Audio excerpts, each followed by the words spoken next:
The frame shows a completely black screen, likely the opening moment before visual content appears in the video.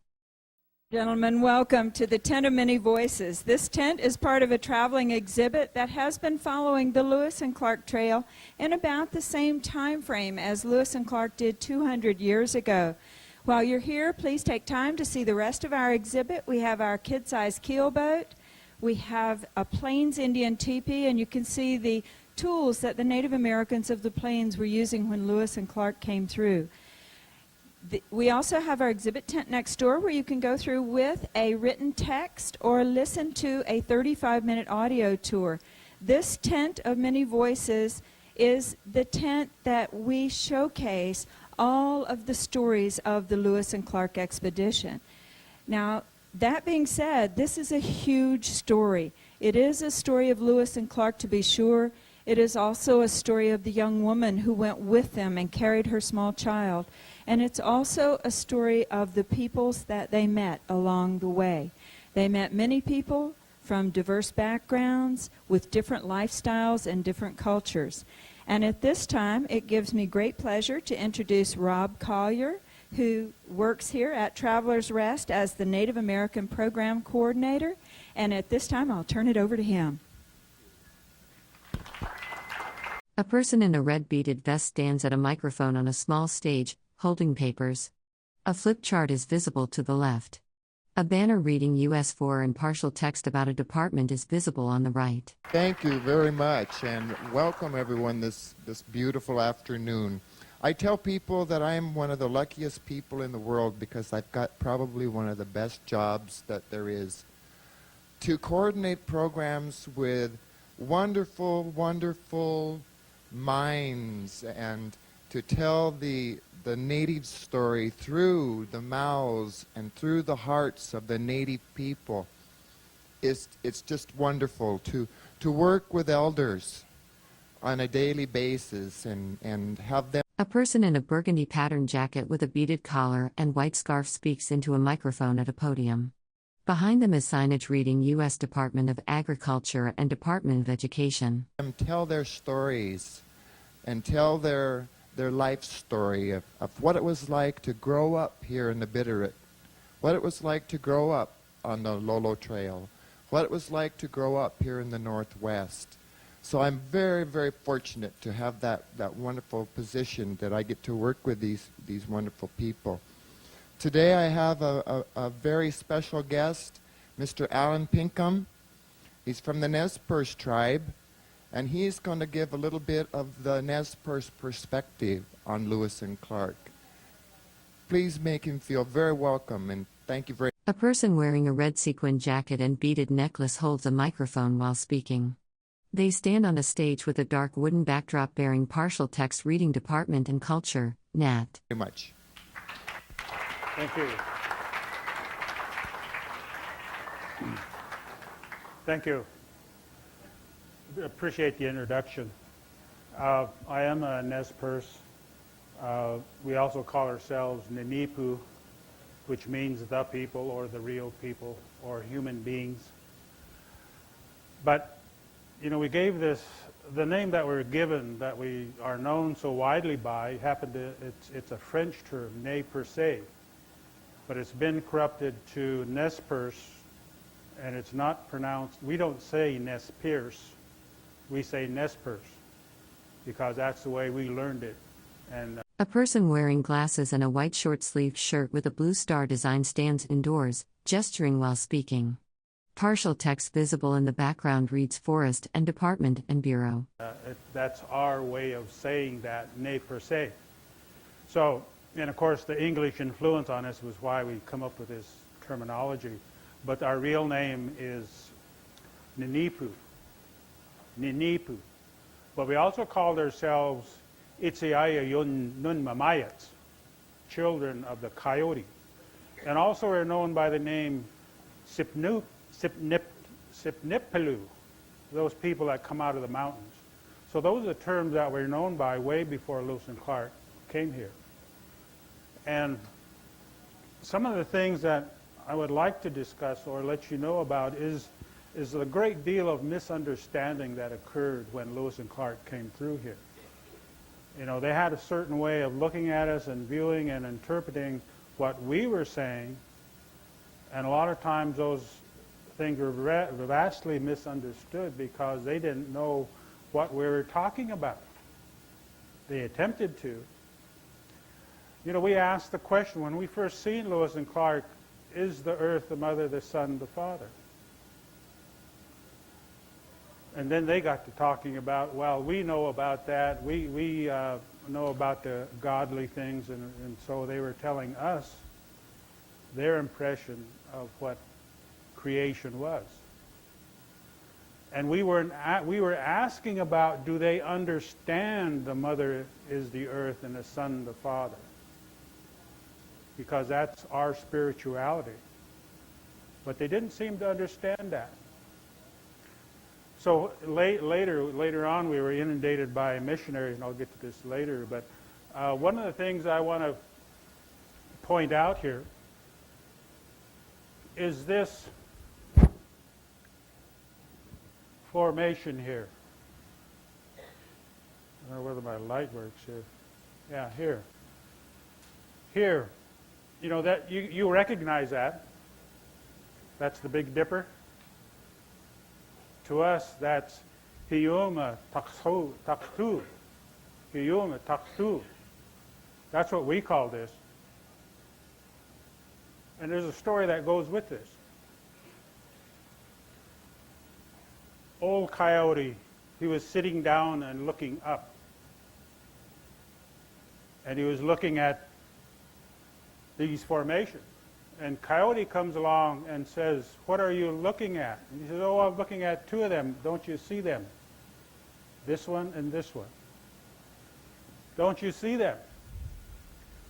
And Coyote says, yes, I see them. What are they? They're grizzly bears, says Old Wolf. So he kept saying, Old Wolf. A person in a white shirt stands at a wooden podium on a small stage, speaking to an audience seated in front of a large projection screen displaying text listing various U.S. government departments and agencies. Kept saying, well, I sure wish I could go up there and see these two grizzly bears. In the meantime, Old Wolf's 4 other brothers came along and asked the same question. What are you looking at?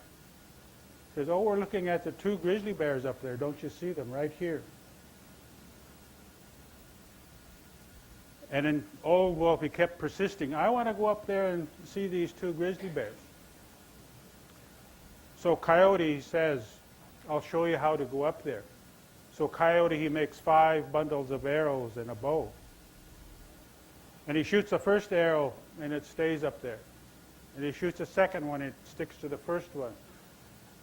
And the third to the second, and so forth, until it comes all the way down to the ground. And then Coyote says, now you can go up there and see these 2 grizzly bears. But the next oldest wolf brother says, well, I want to go up first with my next 2 youngest brothers. Old Wolf agrees. Okay, you go up there and look at the 2 grizzly bears. So they go up the arrowway. And they go up and they sit down here, here, and here. That's the 3 next oldest brothers. And then Old Wolf says, well, I want to go up next, but I'll take my little dog with me and my youngest brother. So here's Old Wolf, and there's his little dog and his youngest brother. So this is why we call this Hiyum Takstu, the 2 grizzly bears. Okay, now, what does this constellation rotate around? The North Star. Okay, so now, because it lines up with the North Star, you know where north is. And as you hear this story as a child, and you grow up and you look at this formation, then you know where north is. And south is opposite of that. And of course, east and west is easy to figure out because the sun rises in the east, sets in the west. So now as a child, you know how to recognize these directions.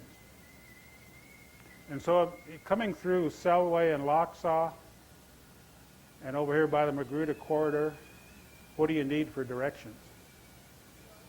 The North Star, right? Well, there it is, right there.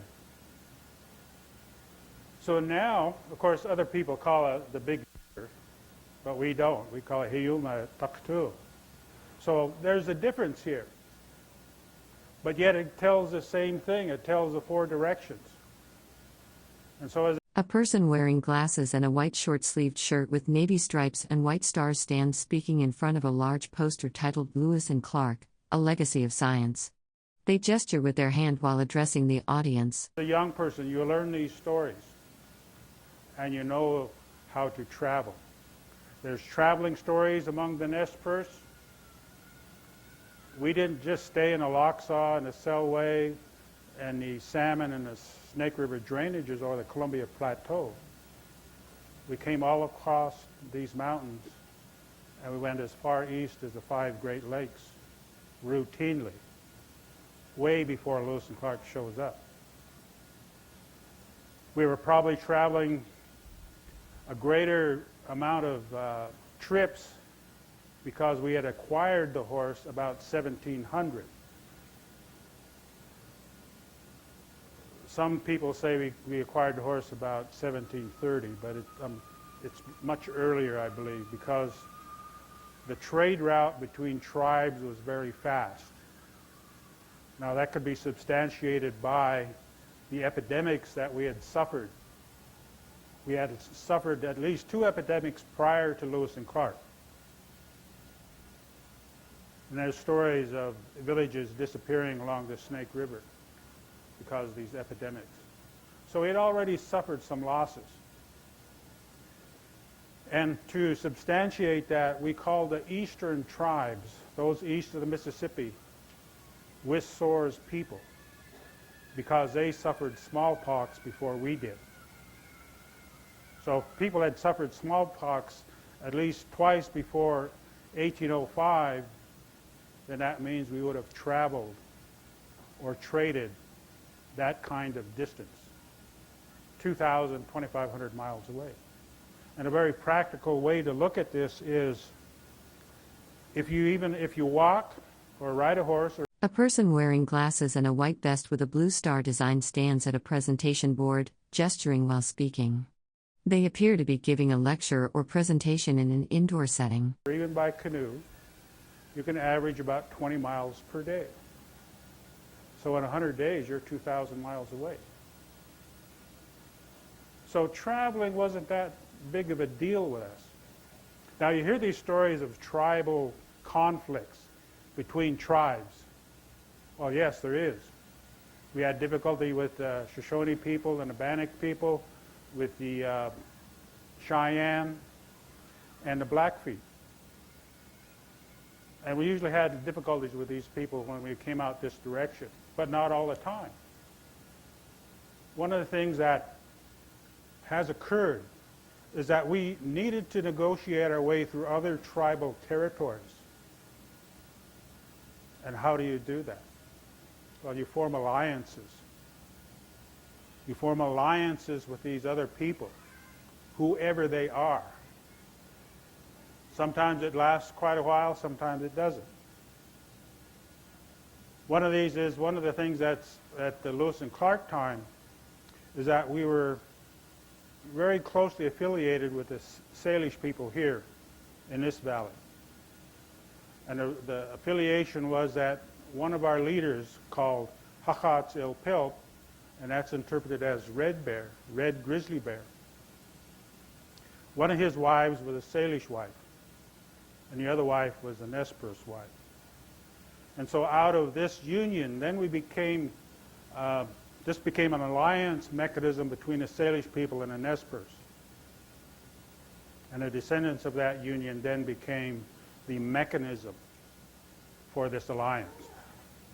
So that's why we were able to do these things and set up these alliances by the descendants of these unions. And even, so we set up these alliances. Now with the Blackfeet we had a lot of difficulty also, but then within the Blackfeet we set up an alliance with the Little Row Blackfeet. so we could get through their territory. Now, A person wearing glasses and a white vest with a blue star design stands indoors, holding a microphone and gesturing while speaking. Behind them is a yellow poster or document on the left side of the frame. probably depended on the people that set up these alliances that were able to do this. A different group of Nez Perce may not be able to do the same thing. But we did that. And one of the illustrations of this is that Lewis and Clark, when they came to Nimíipuu and along the Clearwater and a little further down, we already had 6 muzzle loaders. But we didn't have powder and ball for those weapons. Well, where did we acquire these weapons? Russians were coming down from the north, from Alaska and that area. The Spanish were coming north up California coast, but the Canadians were in Canada, and then other fur traders were around the Great Lakes. So we could acquire these weapons in all 4 directions. But more than likely, where we acquired these weapons were at the Great Lakes area, because this is one of the trading centers for both the Canadians and also the Americans. One of the first people that came out to our country, we called them Bostons, because that's where they came from. And we referred to them as Bostons. So those are the kinds of things that occurred. And so there was a big network already in existence when Lewis and Clark came here. We were coming out onto the plains. We're going as far as the Great Lakes and even further. There was another story that probably occurred about 1820, maybe a little bit earlier. 1810 maybe, and we had horses at this time. There was a Nez Perce man. He says, I want to go see where the sun comes up. So he gathers the people. He tells the people, I want to go see where the sun comes up. He loads these horses with whatever he thinks he needs, and away he goes. He comes across a trail here through Lolo, goes out on the plains, goes down to Missouri, sees all kinds of strange Indian people along the way. He meets them all. He goes through their territory, stays in the Dakotas for a year or 2, and he learns about these new kinds of people. And so he says, well, I want to go see where these people are. So he goes to a place called Cincinnati. Now, Cincinnati was established about... A person wearing sunglasses, a white shirt, and a dark blue and white vest stands at what appears to be an indoor venue. They are holding papers and facing slightly to the side, with a partial view of a podium or desk in the background. 1795. So Cincinnati had already been established when he went there. And he spent 3 or 4 years in Cincinnati just to find out what's going on. And then he decides, I'm going to go down the Great River. So he goes south along the Mississippi. He doesn't find too much along the Mississippi because those tribes had been inundated by smallpox about this time. He doesn't find too much. Then he says, well, I think I'll go west. So he goes west to a country that's hot all year long. This is the way he described it. So it had to be in southern Arizona, maybe southern California, maybe well into Mexico. He stays there several years. Then he decides, I'm going to go north. So he comes north. He sees the mountains on the Columbia Plateau, the Columbia River, the Snake River. He comes up those rivers, goes to the Clearwater River, and he's home. That journey took him 20 years. So we're traveling people. Other tribes traveled as well. So it's not just Nez Perce. Other tribal people did this also. West Coast Indians went to the East Coast. East Coast Indians came to the West Coast. Way before Lewis and Clark show up. So there's already this network of trade and an exploration and getting acquainted, setting up alliances with other tribes, and we're finding out what's going on. What's occurring? Eastern tribes are suffering from the smallpox. There's new kinds of people to the east. Now, prior to Lewis and Clark, prior to 1805, 300 years prior to that, how could we not know about another kind of human being on this continent? We had to find out way before 1805 because we had been there, we went there, we learned about these people. The earth, when you have predictions or prophecies coming out of these contacts, one of the prophecies is a person wearing glasses and a white shirt with dark blue horizontal stripes stands indoors, gesturing with their hands while speaking. Behind them is a large poster or display board titled of science with maps and diagrams visible. One day there will be a white-faced creature behind a white-faced animal about the size of a deer that will come through Lapwai Valley. And that occurred. When these new kinds of strange people come, they're going to draw lines across the earth and they're going to say, this is yours, this is mine. Your name will go into a book, but you will not know when your name goes into this book. What does that mean? An allotment book? A census book? A Bible? These are our predictions. We do not know when our name goes into a book. And so these are the kinds of predictions that we were making way before Lewis and Clark came. And the only way we could have come up with these kinds of predictions or prophecies is that we had to have gone somewhere to learn a little bit about what is really going on this island. We call this whole continent an island because we knew that this island, there was water to the west, water to the east, there's a great lake to the north, and there's water to the south. It's an island. This whole continent is an island. How did we know that? More than likely we went there. We went so far south that we seen an animal we never seen before. We seen this animal and we called it Pitskoyet. Pitskoyet in Nez Perce means imitator. And imitator is the monkey. So that's how far south we went. So these are the kinds of things that I think we need to put things in perspective of 200 years ago. And that perspective is that we knew more about Lewis and Clark than they knew about us. Because we said they're coming. Wia uyet soyapo. Wia uyet soyapo means the white man is coming. So these are always things we already knew. And we also knew that the early description of these strange people were they're going to speak a language we never heard before. They're going to bring good things and bad things to us. Some of them will have their faces on upside down, and they'll have eyes like fish. Eyes like fish is a gray, blue, or green eyes. The face upside down is beards and mustaches and bald on top. A person wearing glasses and a white and navy striped shirt stands at a presentation, holding a pointer toward a large poster board labeled Science on the left side of the frame. And you know who you are. So these are the things that we already knew.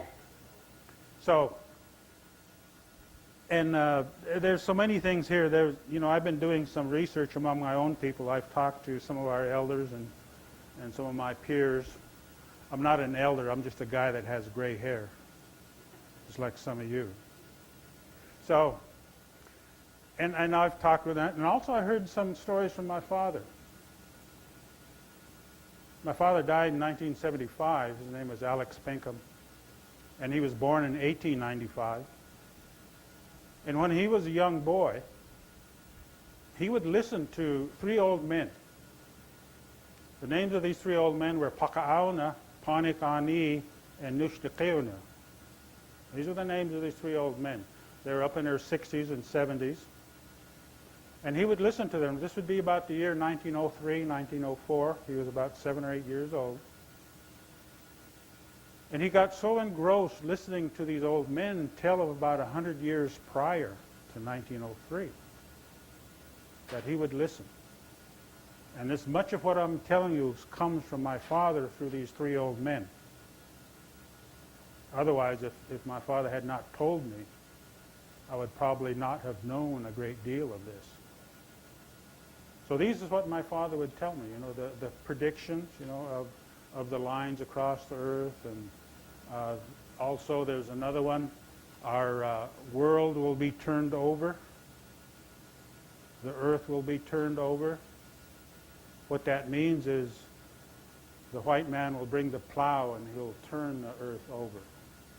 So he's turning our earth over, as well as our culture and our society and our way of lives. That's what this really means, is our lives are being turned over at the same time that the white man is plowing the ground. That's what that really means. So that's a kind of prediction that he would hear from these three old men. And they would also talk about other things. They would talk about not only the present.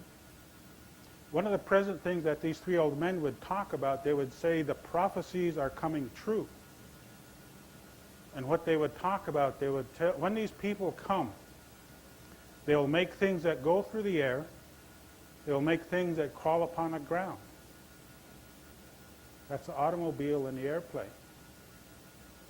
So they already knew some of these things. This is what they were saying.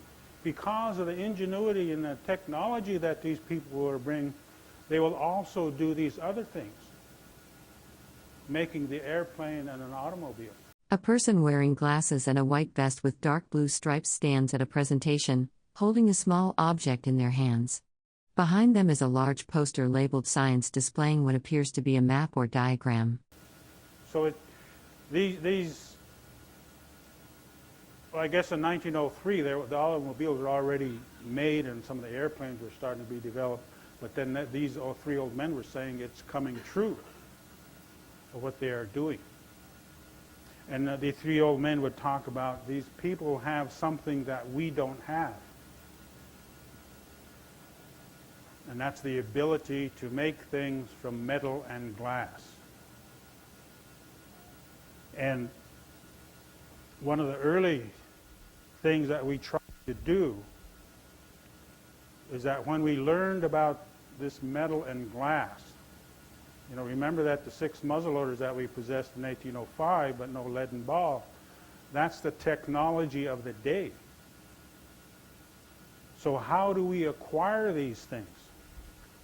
How do we get a hold of this metal and glass? How do we trade for these?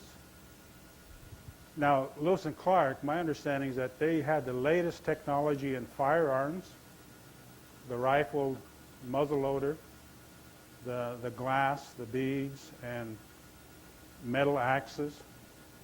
So we knew about these things as well. And so we said, well, how do we acquire these things? We could kill them. All we have to do is kill 33 people. Well, the argument was, well, look what they have. Look what they can bring to us. If we kill them, maybe we will not be able to get those things. But if we treat them well, maybe we can get these things more readily. So there's a big debate. What should we do when these people come among us? We know what they're bringing. They're bringing good things and bad things.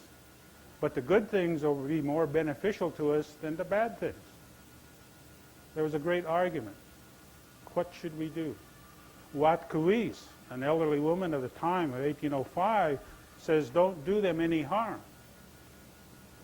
Because these people helped me when I was a captive on the Great Plains around the Great Lakes area. I met these kinds of people, these strange people. They treated me kindly. So don't do them any harm. And it's true, Wat Kuis was captured and taken away by her captors to the Great Lakes area. She finally secured her freedom by sneaking away, or somehow she had gotten away from her captors. She had been traded also to other tribes, probably around the Great Lakes area.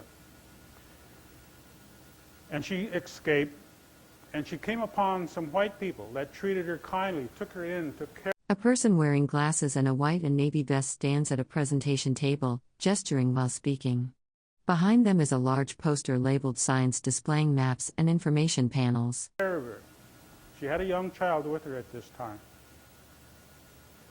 And there was one white man among these people that said, I will take you across the eastern bitter water. Come with me. And she said, no. I want to go back to my people. So she comes west. Along the way, her baby dies. She buries it along the way, but she finally gets home to the Clearwater country. And so when Lewis and Clark came and this great argument was going on, she convinced everyone, don't do them any harm, because look at the things that we could acquire. So the mood shifted. We said, how do we bring about a good relationship with these people? We know what they're bringing, but they have good things also. So how do we do this? Well, you treat them well, feed them, provide guides for them, where they want to go. We'll provide guides. And we'll help them build canoes, which we did. And we also took care of their horses. So we did all these things for them. So they went on down the river. Actually, they went down in 5 canoes, but actually there were 6 canoes made. One canoe came back upriver, and it was because the first canoe that they made wasn't very well made. And so some of the guides came back with that the first canoe. But the other 5 canoes were a little bit better made, even though Lewis and Clark wrecked quite a bit going down to Clearwater and the Snake River and the rapids. Now, I've often wondered, how could they get a wreck, a boat wreck along the Clearwater? Because if you've ever seen that river today, it's almost smooth. Well, 200 years ago, it wasn't that way. There was rocks and rapids and eddies, and a lot of that was changed because the engineers, when steamboats came into the area, blasted out a lot of these rocks, and the railroad took out a lot of the rocks too. So that happened on the Clearwater as well as the Snake River, Middle Snake River, not on the Salmon River, but it did occur on the Snake and the Clearwater because steamboat traffic was starting to come up the river in about 1865 or 1870, I believe, forget which year. But one of the things that I'm a little concerned about is that some of these canoes over here, they don't look like Nez Perce. A person wearing glasses and a white and dark blue striped shirt stands indoors, holding a pointer or stick while gesturing toward a large educational poster about science displayed to their left. Canoes. Of course, they weren't made by Nez Perce either. But one of the things that you'll notice, they're almost blunt on one end. The chainsaw did a lot of the work. But we didn't make them that way. The front end and the aft didn't look that way. There was more of a very smooth and long curve on both ends. Now the reason for that was because when you went down rapids, the upper portion of the front end of that canoe would hit the rapid first and you'd be lifted up over the rapid. And these, I think, they would go into the rapid more readily, and I think that's why Lewis and Clark had so many wrecks. And by the way, we found out that about half of the Corps Discovery didn't know how to swim. So we went out and rescued quite a few of them when they got into boat wrecks. So besides, this misunderstanding, there's a lot of these things that went on, and particularly in 1806.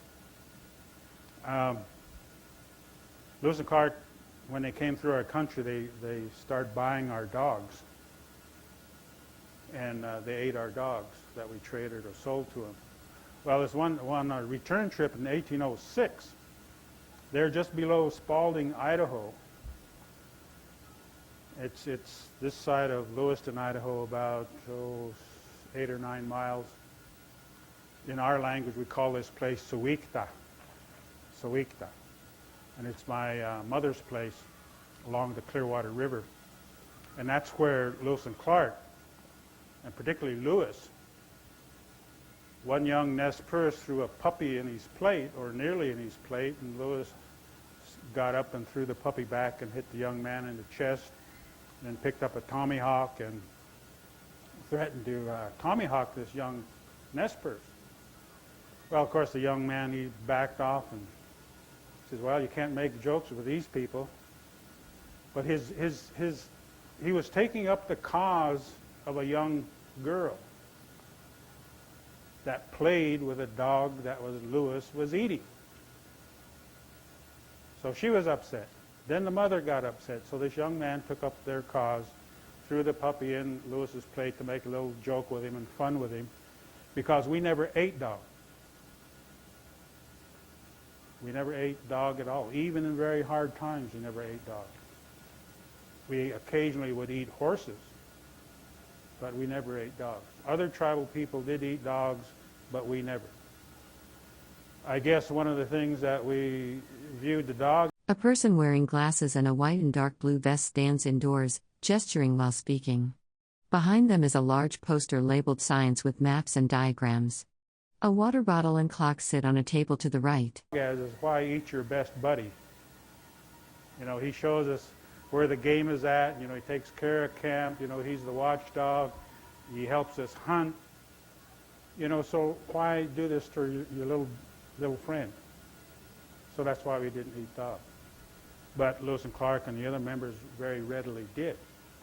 And they purchased most of the dogs in the neighborhood when they came through. So there's this kind of thing that was going on, but then when you read the journals, it just describes this impertinent Nez Perce threw a puppy in my plate and I threatened to kill him. So this is the Anglo-American view of native peoples of the time. And probably other members of the Corps also did it. Maybe Julier or Drewier may have had a different view, because Drewier was, my understanding, he was half Shawnee Indian and half French. So he knew the sign language, and we knew the sign language. And so there was probably a better communication between Drewier and other Nez Perce than most others in the Corps discovery.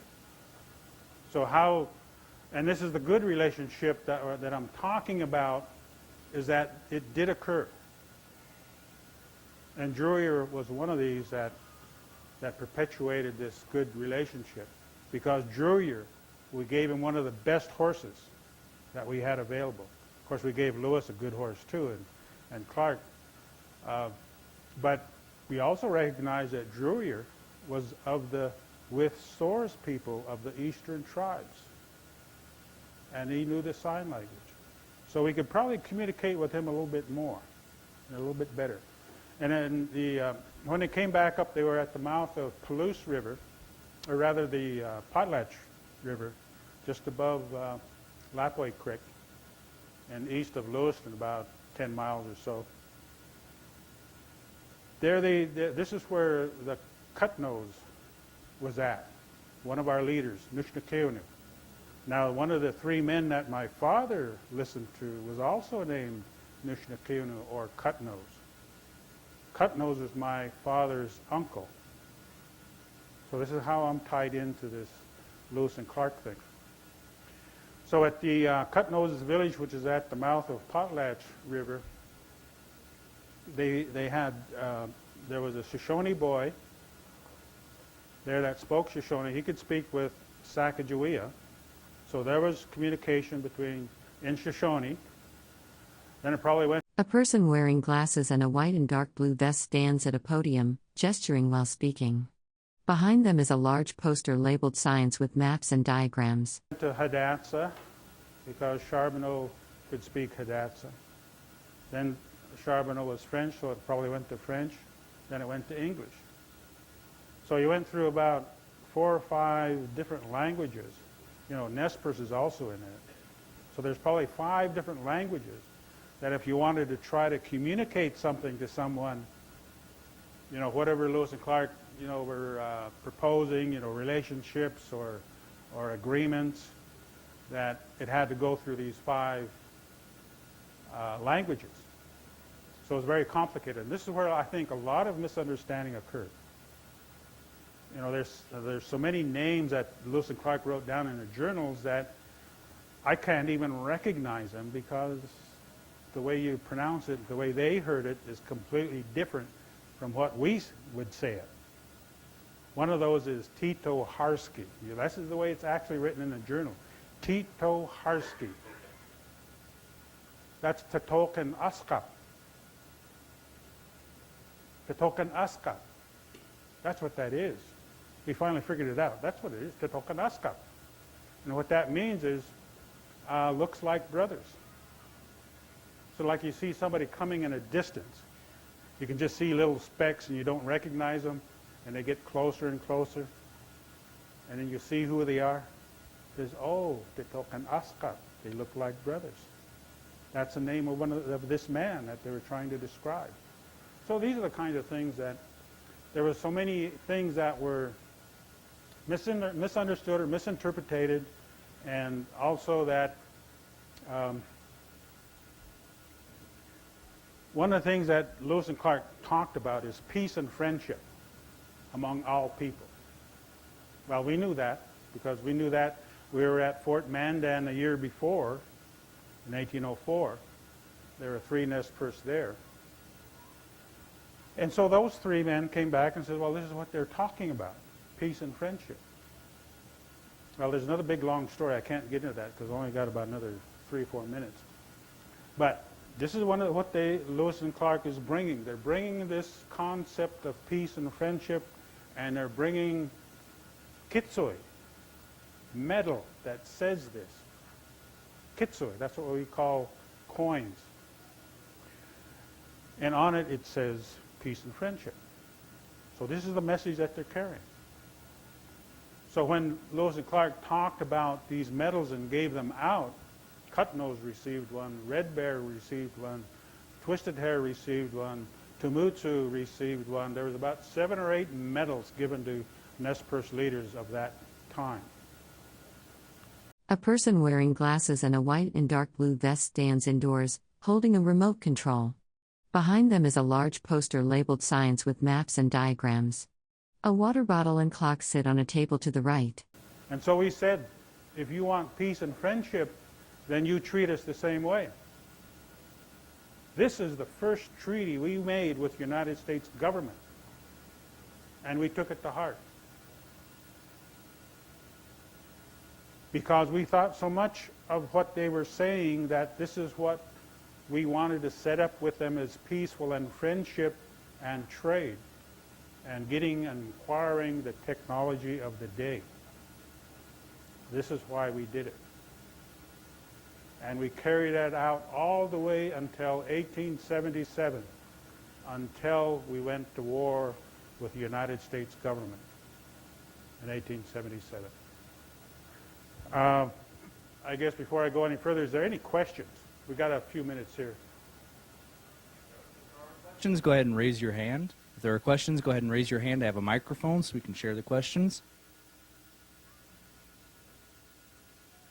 Could have been that thorough.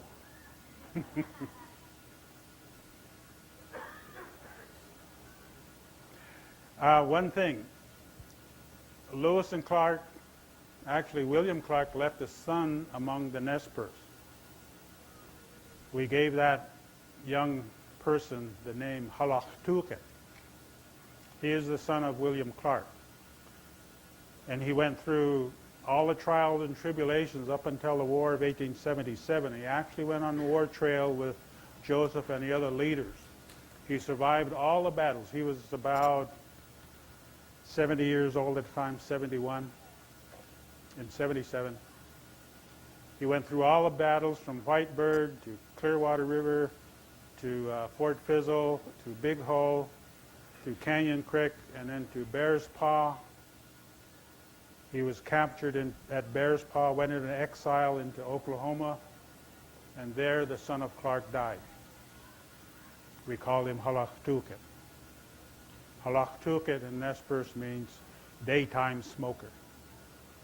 So this is part of this relationship that we're trying to set up and maintain with the United States. Halachtukit was the alliance-building mechanism, but it didn't work in 1877 because we were fighting the United States government. So there's other descendants from the core discovery. York is also another. He has a descendant among the tribal people.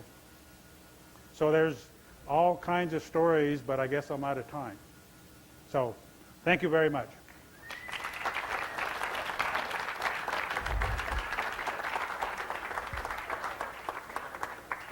And thank you, Mr. Alan Pinkham, for presenting here in our Tent of Many Voices. And our next program here in the Tent of Many